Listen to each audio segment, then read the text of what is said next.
Graça e paz, irmãos. Boa noite a todos. Amém. O Clênia perguntou se eu quero que desligue essa luminária aqui de cima. Está dando muito reflexo aí para vocês? Tá, fica tranquilo. Tudo bem? É? Tá bom assim? Só se estiver incomodando muito, né, os irmãos? Queria convidar os irmãos a abrirem a sua Bíblia no livro de Êxodo, capítulo 2. Os irmãos que já estavam no primeiro culto, os irmãos do louvor. Vamos ouvir a mensagem de novo, tá bom? Êxodo, capítulo 2, a partir do versículo de número 11. Capítulo de número 2 do livro de Êxodo, a partir do versículo de número 11. A gente vai estar lendo nesse primeiro momento até o versículo 15. Êxodo 2, de 11 a 15, um trecho da história de Moisés, que a maioria já conhece bem, a gente relembra agora. Amém? Podemos ler? Naqueles dias, sendo Moisés já homem feito, saiu para visitar os seus irmãos e viu o trabalho pesado que faziam. Viu também que certo egípcio espancava um hebreu, um do seu povo. Olhou para todos os lados e, vendo que não havia ninguém, matou o egípcio e escondeu o corpo na areia. Moisés saiu no dia seguinte, e eis que 2 hebreus estavam brigando, e ele então perguntou ao culpado: por que você está espancando o seu próximo? E o homem respondeu: quem pôs você por príncipe e juiz sobre nós? Está querendo me matar, como matou aquele egípcio?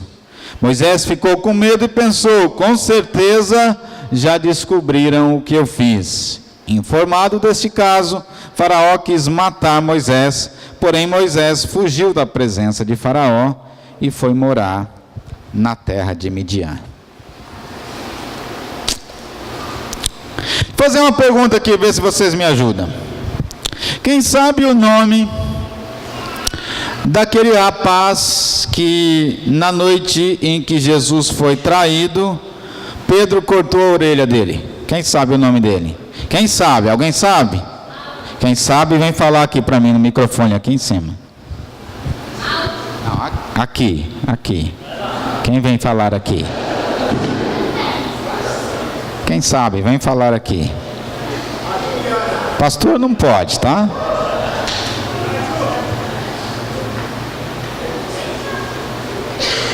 E se tiver errado? Ai, hein? Malco? Muito bem, palmas para Juliana. Obrigado, Ju. Vou te dar mais uma chance. Quem sabe o preço que Judas cobrou para trair Jesus, entregando Jesus lá aos principais dos sacerdotes? Eu quero saber a quantidade e o metal das moedas. Quem sabe? Alguém sabe? O Anderson falou? Vem aqui, Anderson, falar nada. Ninguém sabe. Quem sabe? Quantas moedas e de que material? Não, lá de baixo não vale. Vem falar aqui. Quem sabe? Alguém sabe? Vem falar aqui. Vem, pode vir. A Val sabe. Vem, Val. Ronaldo sabe. 30 moedas de prata. Não vale, lá não vale, tem que falar aqui. Quem sabe, quem tem coragem de vir aqui falar? Assim ficou fácil, né? 30 moedas de prata. Gente, que dificuldade. Eu tenho certeza que tinha um monte de gente aí que sabia tanto a resposta do Malco quanto a resposta das 30 moedas de prata. Quantas vezes já aconteceu comigo e com você, da gente sentir medo de responder uma pergunta que a gente sabia a resposta, mas no meio de um monte de gente, no meio da multidão, a gente fica paralisado. Você já se sentiu inseguro para tomar uma decisão com medo de errar? Por exemplo, uma mudança de emprego, um novo namoro depois de um relacionamento que não deu certo, começar uma nova atividade profissional depois de uma falência, depois de ter dado errado. Medo. Algumas experiências são universais na nossa vida. Todos passamos por elas, em um momento ou em outro. O medo é uma delas. E alguns medos específicos, então, fazem parte da nossa história e da nossa trajetória. Tem até aquele medo mais simples, né? Quando você ouve um barulho lá, falei no primeiro culto aqui com o pessoal, você ouve um barulho lá na cozinha, né? De noite, aquele barulho lá atrás e tal, e você fica com medo de levantar e dar de cara com o ladrão. Aqui não acontece isso, mas tem alguns lugares aí para fora, tem aquele cara que cutuca a mulher, vai lá ver o que é. Aqui não, né? Aqui o marido levanta e vai olhar. Todos nós temos medo. Medo de voar. Ou se está voando, está tudo bem, medo a hora que vai aterrissar no avião. Não é? Medo de casar. Aí casa, medo de ter filhos. E não saber como educá-los. Do outro lado, medo de ficar sozinho. Um dos maiores motivos de medo que acomete a todos nós é o medo de fracassar. Fracassar no amor, fracassar como pai, como mãe, como cônjuge, fracassar na vida profissional. Com medo de fracassar, alguns de nós nunca tentamos nada novo. Com medo de fracassar, alguns de nós nunca tomamos decisão com medo de errar. Alguns nunca decidem com medo de errar e ser rejeitados. Alguns nunca decidem com medo de errar e não saber lidar com os resultados desse erro.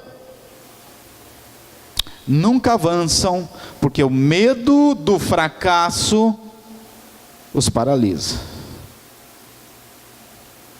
Muitos de nós estamos sempre dizendo: quem sou eu para fazer isso? Como lidar com o medo do fracasso? Esse texto que nós lemos no início sobre a vida de Moisés nos dá algumas pistas para a gente não somente tentar lidar com os fracassos que nós tivemos no passado, e todos nós tivemos. Todos nós. Mas também com o nosso medo de fracassar novamente, de falhar novamente, de não dar conta de novo.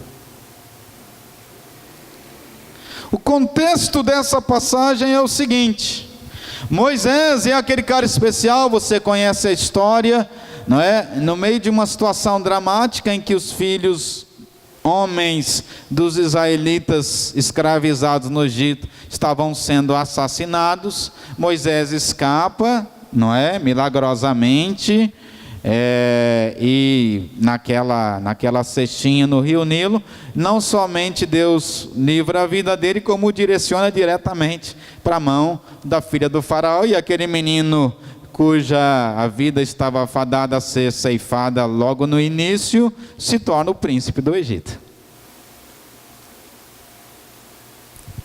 Já homem crescido, no texto em que nós o encontramos aqui, Moisés percebe o sofrimento do seu povo e quer libertá-lo. E Deus mais tarde vai de fato chamar Moisés para esta responsabilidade, e lá na frente, por causa desse acontecimento, ele vai estar com medo da sua experiência de fracasso e tende a resistir ao chamado de Deus. Quantos de nós nos identificamos com Moisés? A gente tem medo hoje por causa de um fracasso no passado.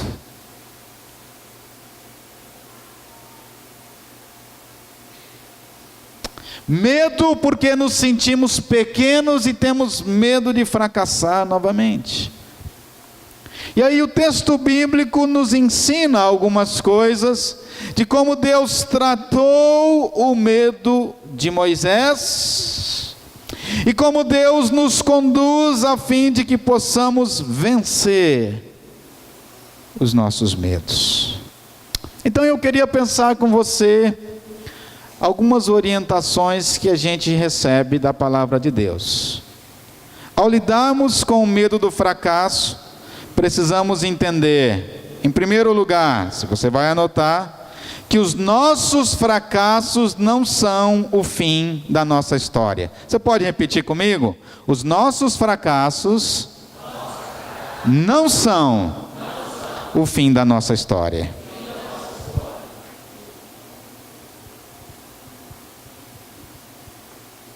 Moisés falhou na sua tentativa de ser um libertador. O texto que a gente acabou de ler é simples e é claro nisso. Ele agiu antes do tempo, foi precipitado e agiu na sua própria força. Acreditou nas suas próprias capacidades. Agiu sem a direção de Deus. Isso, ao invés de gerar sucesso, gerou fracasso. E o fracasso, assim como na vida dele e na nossa vida, nos leva a experimentar rejeição. Versículo 14, ele é rejeitado ali e ele precisa fugir. E muitas vezes, quando a gente fracassa, a gente também foge. Fracassar não foi uma experiência somente de Moisés, é uma experiência de todos nós. Tiago, na sua carta, capítulo 3, versículo 2, diz que todos nós tropeçamos de muitas maneiras. Eclesiastes 7:20, eu gosto da tradução na linguagem de hoje, que diz que não há ninguém na terra que faz o que é certo todo o tempo e nunca cometa um engano, nunca cometa um erro. E aí eu penso em algumas histórias, né? Por exemplo, George Washington, primeiro presidente dos Estados Unidos, antes era lá um grande general, e ele perdeu 2/3 das batalhas que ele lutou. Sabia? Se você analisar a história, 2/3 das batalhas que ele lutou, ele saiu derrotado. Mas ganhou a guerra e se tornou o primeiro presidente daquela nação livre. Falei para o pessoal no primeiro culto, Napoleão Bonaparte, por exemplo. Se você estudou um pouquinho de história, lembra, né? Napoleão foi um dos grandes conquistadores da sua época, conquistou praticamente toda a Europa. Mas Napoleão, quando era um estudante, na sua turma do que seria o colegial, o ensino médio hoje, né? Tinha 43 alunos. Ele se formou, com as notas que ele tinha, em 42º. Tá bom para você? E saiu dali para conquistar a Europa. R.P. Macy, que é o fundador das lojas Macy's nos Estados Unidos, uma das maiores redes de lojas de luxo do mundo,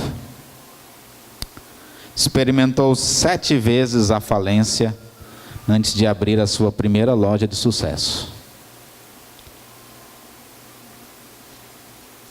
Quando a gente vivencia uma experiência de fracasso como Moisés, a gente tem a tendência natural de fugir, de se esconder, de questionar a nossa vocação, de questionar os nossos sonhos, os projetos de Deus para nós.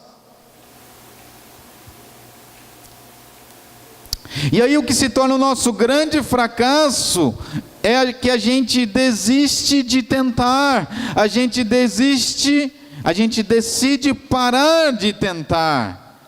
E o que a gente precisa entender é que falhar não é fatal. Não é o ponto final. A gente precisa analisar os motivos. A gente falhou porque agimos precipitadamente, agimos na nossa própria força, como Moisés, sem os recursos de Deus, ou a gente falhou porque a gente pecou mesmo, porque a gente errou, a gente falhou porque algumas circunstâncias são circunstâncias da vida. Tem certas situações em que a gente fez tudo o que podia, mas ainda assim não deu, porque as circunstâncias estavam fora do nosso alcance. Por que a gente falhou? E ao invés de fugir por causa do fracasso, a gente precisa correr para Deus, porque olhamos para essa história e olhamos para a nossa própria história de vida, e a gente vai descobrir que somente Ele tem os recursos necessários para a gente superar o fracasso e encontrar a vitória na nossa vida. Então, o fracasso não é o ponto final da nossa história. Segundo, ao lidarmos com o medo do fracasso, a gente precisa entender que, segundo, Deus usa o nosso fracasso para nos levar ao sucesso da sua vontade. Amém? Deus usa. A gente vai lá para o capítulo 3 de Êxodo agora. Vamos ler alguns versículos no início desse capítulo.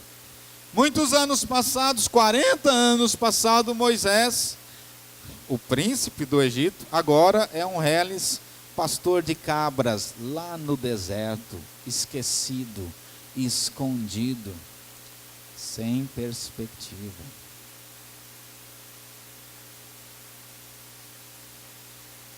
Moisés apacentava o rebanho de Jetro, seu sogro, sacerdote de Midian, e levando o rebanho para o lado oeste do deserto, chegou a Horebe, o monte de Deus. Ali o anjo do Senhor lhe apareceu numa chama de fogo no meio de uma sarça. Moisés olhou e eis que a sarça estava em chamas, mas não se consumia. Então disse consigo mesmo: vou lá para ver essa grande maravilha. Por que a sarça não se queima? Quando viu o Senhor que ele se aproximava para ver, Deus do meio da sarça chamou e disse: Moisés, Moisés. E ele respondeu: eis-me aqui. E até as crianças conhecem a história, não é? Deus falou para ele: não se aproxime, tire as sandálias dos seus pés, porque o lugar que você está é terra santa. E disse mais: eu sou o Deus do seu pai, o Deus de Abraão, o Deus de Isaque, o Deus de Jacó. E Moisés escondeu o rosto porque teve medo de olhar para Deus. Então o Senhor continuou: certamente vi a aflição do meu povo que está no Egito, e ouvi o seu clamor por causa dos seus feitores. Conheço o sofrimento do meu povo, por isso desci a fim de livrá-lo das mãos dos egípcios, e para fazê-lo sair daquela terra, e levá-lo para uma terra boa e ampla, terra que emana leite e mel, o lugar do cananeu, do Eteu, do Amorreu, do Ferezeu, do Heveu, do Jebuseu. Muito eu, né? Pois o clamor dos filhos de Israel chegou até mim, e também vejo a opressão com que os egípcios os estão oprimindo. Agora vem, e eu o enviarei a Faraó, para que você tire do Egito o meu povo, os filhos de Israel. Aleluia. Moisés tinha fugido com medo. Era um pastor de cabras. Um homem que, segundo a Bíblia, nesse momento está próximo dos 80 anos de idade.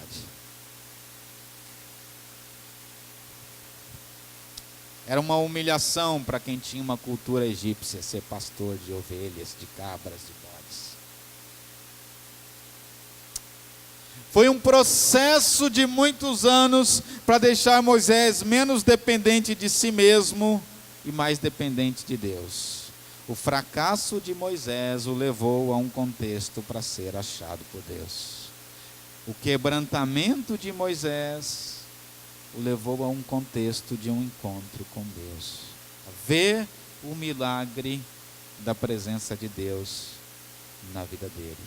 O fracasso de agir por si mesmo foi agora colocado diante daquele que podia tirar dele o pecado e restaurá-lo para agir como Deus queria.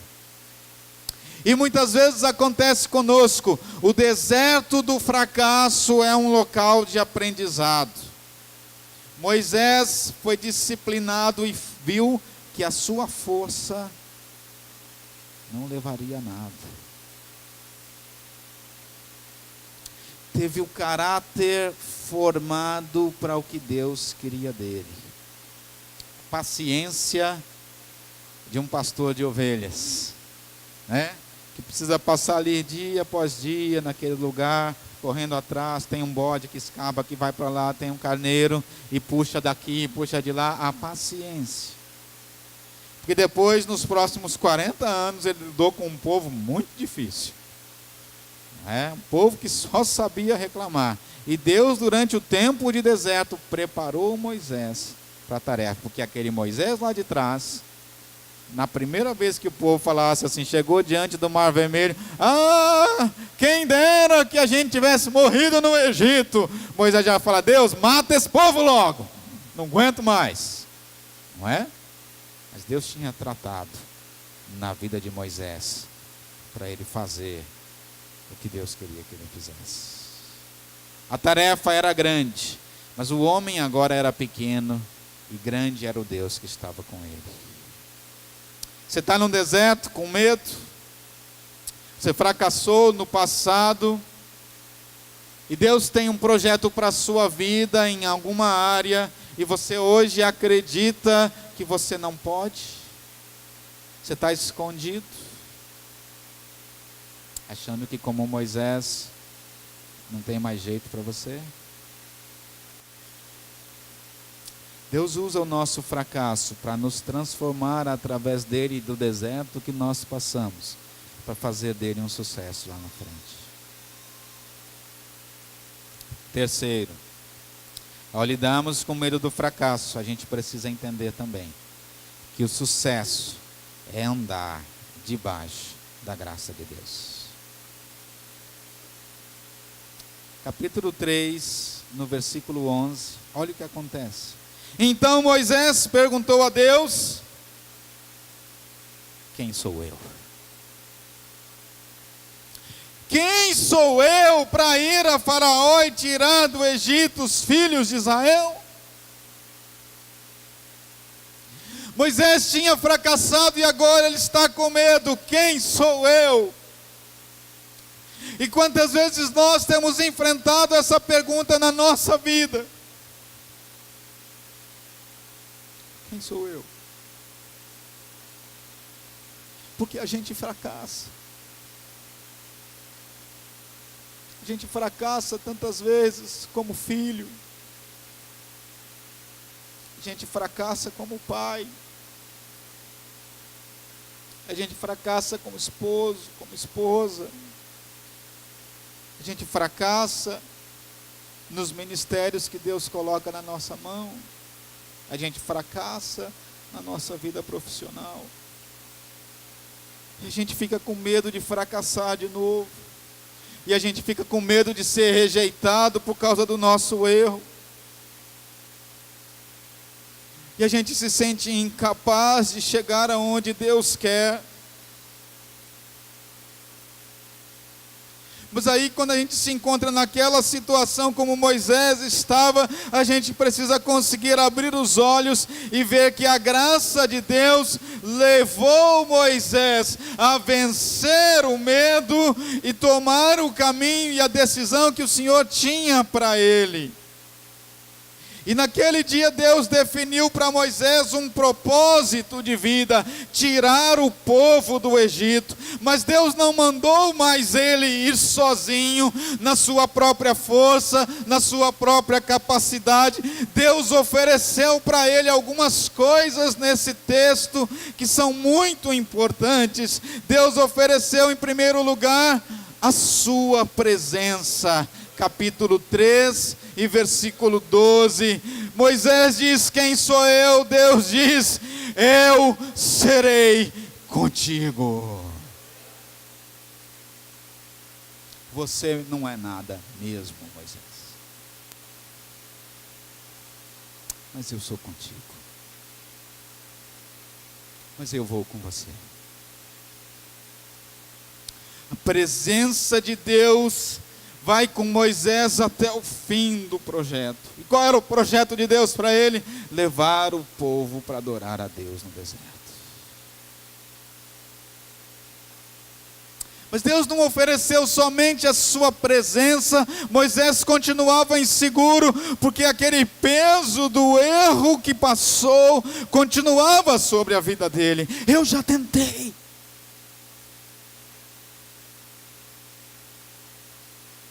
Eu já dei tudo de mim, não deu certo.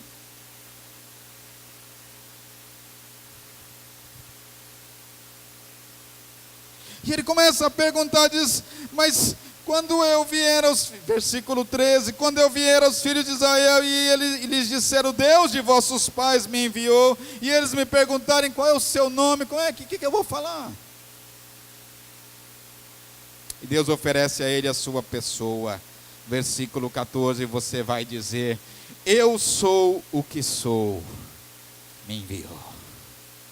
Yahvé, o Deus soberano, o Deus criador, o Deus originador de todas as coisas, eu estarei contigo. E Deus oferece não somente a sua presença, a sua pessoa, mas também a sua história, a sua fidelidade. Versículo 15, Deus diz assim, disse mais ainda a Moisés o Senhor, assim dirás aos filhos de Israel, o Senhor, o Deus de vossos pais, o Deus de Abraão, o Deus de Isaque, o Deus de Jacó me enviou a vós outros, este é o meu nome eternamente, e assim serei lembrado de geração em geração. O Deus da história que havia dirigido e afetado a vida dos pais da nação, o Deus da promessa que não podia falhar, o Deus que não falhou com Abraão, com Isaque, com Jacó, não falharia com Moisés. E faz Moisés lembrar que nem Abraão, nem Isaque, nem Jacó também tampouco tinham sido perfeitos. Também eles tinham falhado, também eles tinham sofrido, também eles tinham errado, mas o mesmo Deus que foi fiel com eles, continuava fiel com Moisés e continua fiel conosco.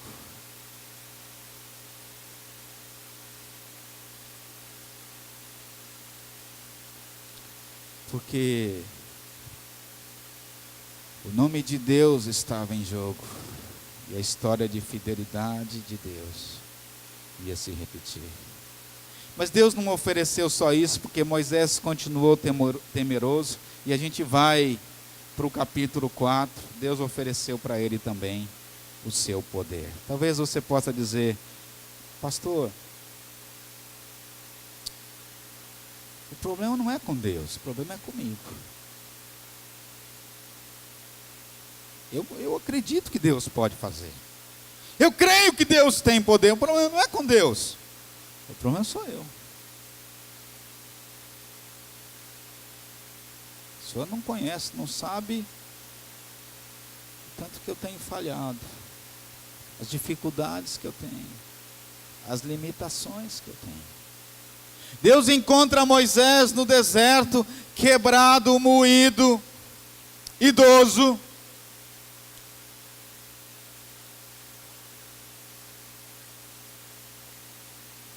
Sem esperança, sem perspectiva e sem nada para oferecer. Moisés só tinha uma coisa: um pedaço de pau na mão, uma vara, um pedaço de madeira, um cajado que ele usava para dirigir as ovelhas. E o que é maravilhoso nesse texto, capítulo 4, não dá para a gente ler todos os versículos, mas você vai vendo que Deus vai trabalhando com Moisés naquilo que ele tinha e que parecia sem nenhuma importância, sem nenhum valor. O cajado de Moisés, a identidade dele era aquela: você agora de príncipe do Egito, de alguém que se achava, você agora é um reles, pastor de ovelhas, esquecido no meio do deserto, e você não tem nada, só um pedaço de pau.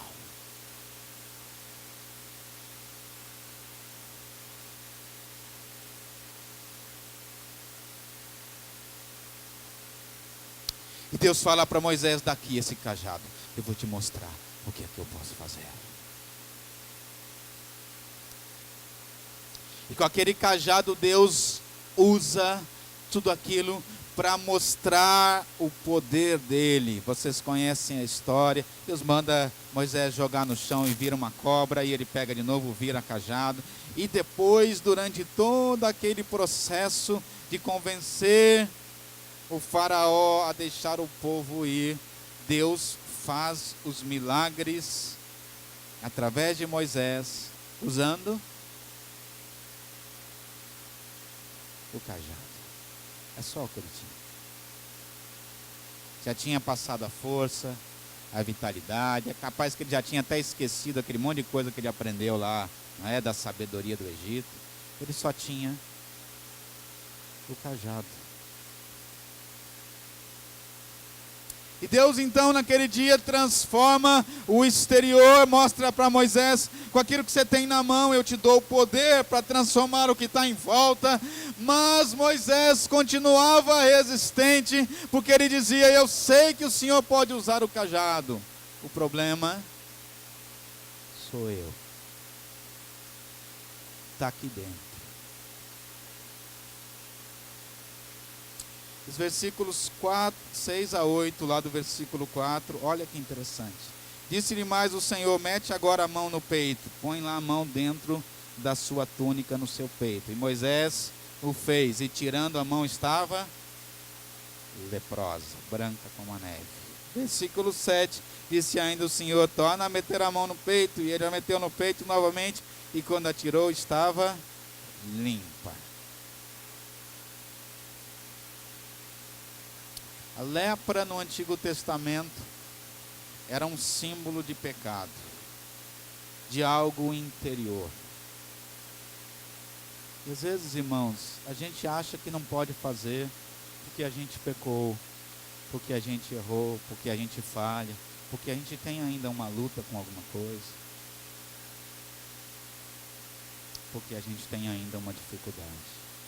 E o que Deus mostra para Moisés aqui é que o mesmo Deus que tem poder para que com um cajado transformar o exterior, também pode transformar o interior.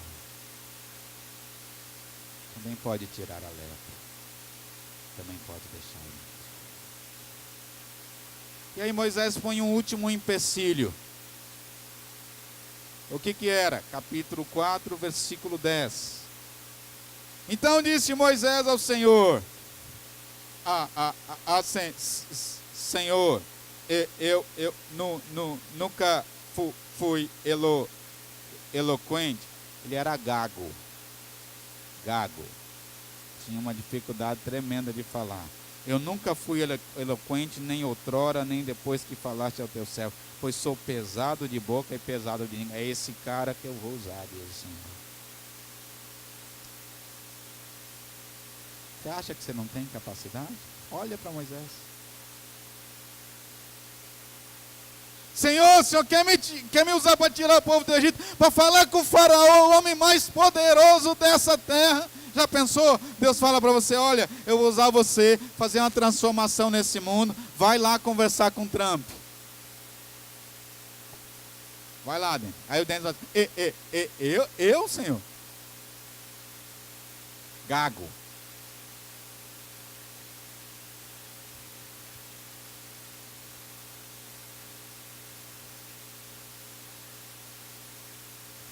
E a resposta de Deus é maravilhosa.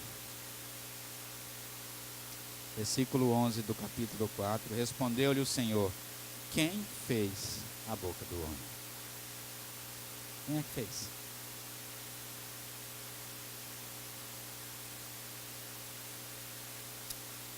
Quem é que te fez?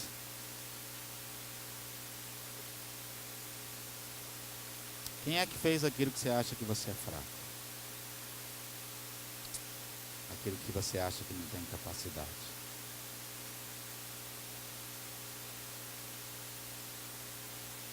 E Deus então reforça a grande promessa, versículo 12. Vai, pois, agora, e eu serei com a tua boca, e te ensinarei o que hás de falar. Aleluia. Naquele dia, Deus curou o medo de Moisés. Deus transformou a vida dele. Deus restaurou um propósito. E a gente olha lá no versículo 20, capítulo 4. Então Moisés tomou a mulher e os filhos, fez com que montassem num jumento e voltou para a terra do Egito.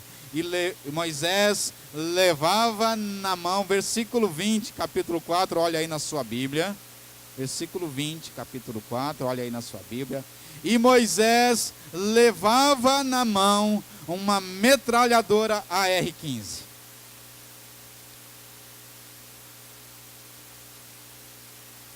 É isso, tá aí? Vai para o Egito falar que o faraó, pelo menos, uma metralhadora, né, Ronaldo? É isso, tá aí na sua Bíblia? Não? Vamos tentar de novo. E Moisés levava na mão o cajado de Moisés. É isso que está na sua Bíblia? É? Não?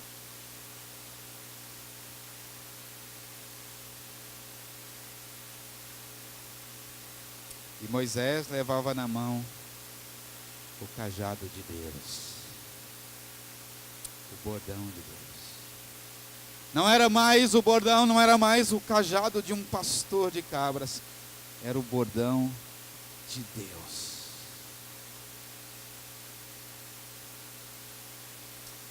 O medo tinha sido curado, Moisés tornou-se o ousado libertador de Israel que a gente conhece. E aquilo que era o medo de Moisés se tornou a razão da sua vida.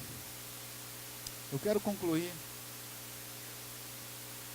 falando para você sobre a experiência de dois homens famosos. O primeiro deles, Magic Johnson. Aqueles que já são um pouquinho mais experientes, né, pastor Jesus? A cabeça já brilha, nem que seja só atrás, assim, né? Vamos lembrar do Magic Johnson, famoso jogador de basquete da NBA, lá dos anos 80. Tinha Magic no nome porque efetivamente ele fazia mágica com uma bola de basquete. Foi um dos grandes jogadores da história. Mas aí ele foi diagnosticado com o vírus do HIV e teve que parar de jogar. Com os tratamentos, continuou bem de saúde e ele se tornou técnico do Los Angeles Lakers, que era o time que ele jogava. E depois de pouco tempo ele abandonou a carreira de técnico. Quando ele abandonou a carreira de técnico, ele disse a seguinte frase: eu estou deixando de ser técnico porque eu não aguento a pressão, o estresse de perder.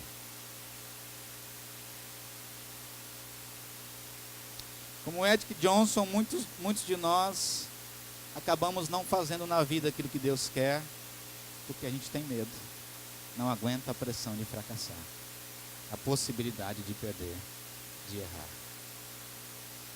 A outra pessoa que eu quero falar para você é Thomas Edison.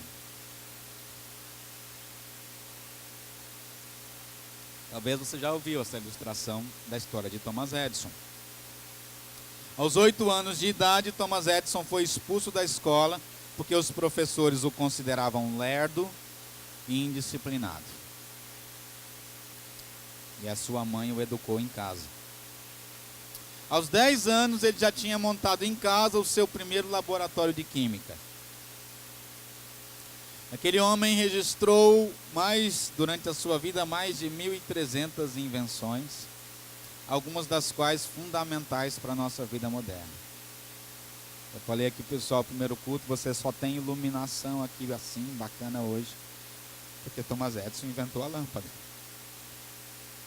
elétrica. Quem tem celular aí? Pega o celular aí, quem tem celular? Eu tenho celular? Isso, aquele que você usa no culto aqui só para ver o texto bíblico, né? Que a Bíblia está no celular, né? Você não olha outra coisa.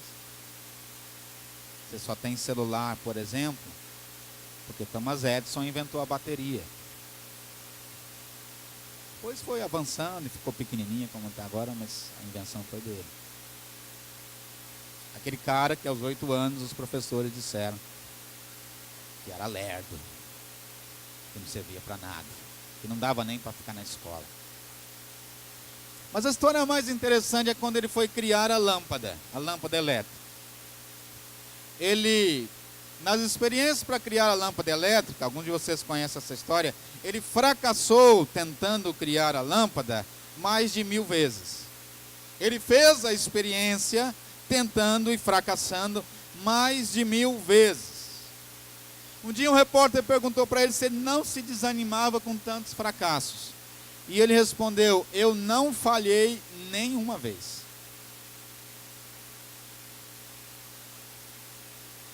Eu só descobri mais de 1000 maneiras diferentes de como não fazer a lâmpada.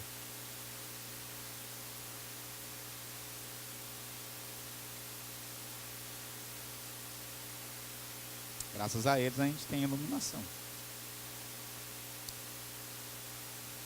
Depois disso, aos 67 anos de idade, um incêndio destruiu o laboratório do Thomas Edison e todas as pesquisas dele. Tudo que ele tinha feito de pesquisa na vida inteira foi destruído naquele incêndio. As que já estavam registradas, ok, e o que tinha lá, ele ainda estava trabalhando. Aí entrevistaram ele de novo, ele falou: uma catástrofe é algo muito valioso. Todos os meus erros viraram fumaça.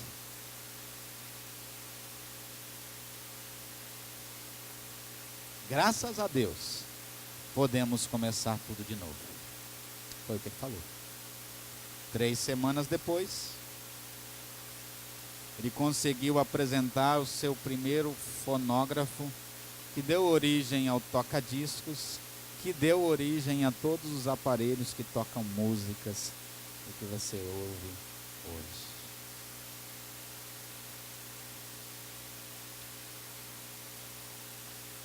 Qual é o fracasso que você tem medo?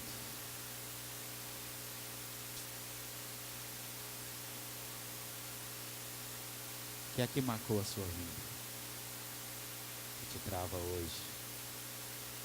O que é que tem nos impedido de avançar?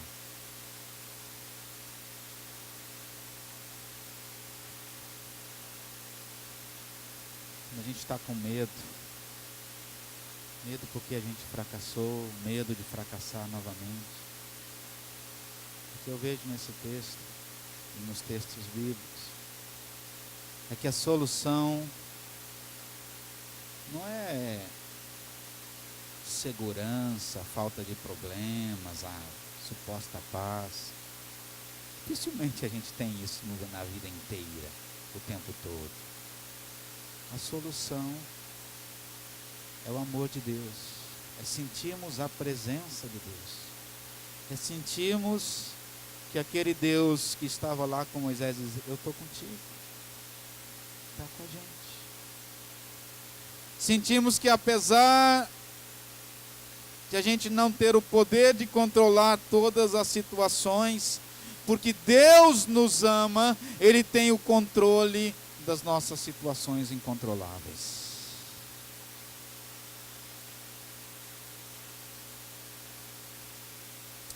E aí o Senhor fala para mim e para você hoje: vai agora.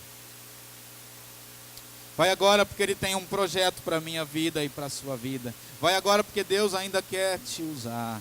Vai agora porque Deus ainda quer usar você para grandes coisas. Porque Deus ainda quer tirar você dessa trava, que o fracasso que você vivenciou ainda te atrapalha. Deus quer te dar, como deu para Moisés, um novo propósito de vida. E com um novo propósito de vida, Ele dá a presença, a pessoa dEle, a fidelidade dEle, e mais importante, o poder dEle. a capacidade dele, para que a gente possa realizar o que ele tem para nós. De repente Deus quer usar você para transformar a experiência da sua casa, para ser o instrumento dele para restaurar a vida do seu filho, ou dos seus pais, dos seus irmãos, usar você para salvar a sua família, usar você num ministério que ele tem colocado no seu coração e você diz: quem sou eu? Usar você para transformar lá a experiência da empresa em que você trabalha, usar você para criar uma coisa nova que vai abençoar a vida de milhares, de milhões de pessoas.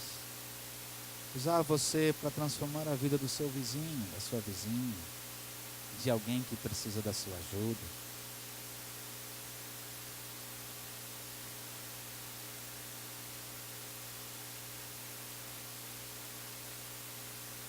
E ele diz: eu tenho esse projeto para você, mas você não vai sozinho, eu vou com você. Vai agora. Quero te convidar a colocar-se em pé mais uma vez, se você puder.